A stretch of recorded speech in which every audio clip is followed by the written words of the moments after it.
В небольшом городском кафе царила привычная суета. Люди пили кофе, кто-то листал ленту в телефоне, кто-то разговаривал вполголоса. У окна сидела женщина в инвалидной коляске с книгой в руках. Ее лицо было спокойным, взгляд сосредоточенным. Она никому не мешала и никого не замечала.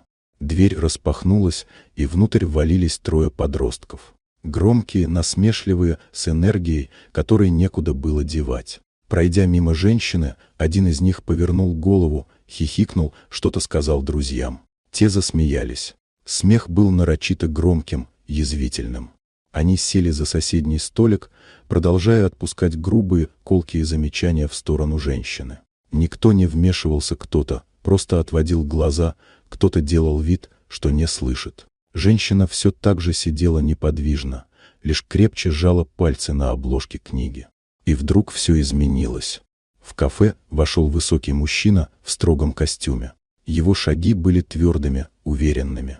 Он сразу направился к женщине. Подошел, обнял ее за плечи, наклонился, сказал что-то тихо. Потом выпрямился и оглядел помещение. Взгляд его остановился на подростках. Его лицо оставалось спокойным, но в этом спокойствии чувствовалась угроза. Он достал из внутреннего кармана кожаное удостоверение и показал его, не произнося ни слова. Символы на нем были знакомы каждому Федеральное бюро расследований. Подростки замерли. Их уверенность растаяла за секунды. Один из них попытался выдавить из себя улыбку, другой потупил взгляд. Но мужчина молча стоял, не делая ни шага навстречу. Женщина что-то сказала ему, тихо, почти шепотом. Один из посетителей подтвердил услышанное. Бариста кивнула. Все было ясно. Подростки начали мямлить извинения. Они не пытались оправдаться, лишь жалко закивали, потом стремительно поднялись и, не оглядываясь, покинули кафе.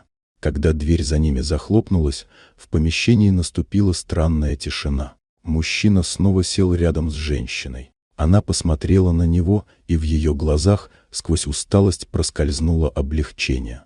Снаружи шел дождь. За окнами торопливо бежали люди. А внутри за стеклом сидели двое молча, рядом. И этого было достаточно. Вот такая удивительная история. Дорогие друзья, если вам понравилось видео, поставьте лайк, а также подписывайтесь на канал, впереди еще много интересного.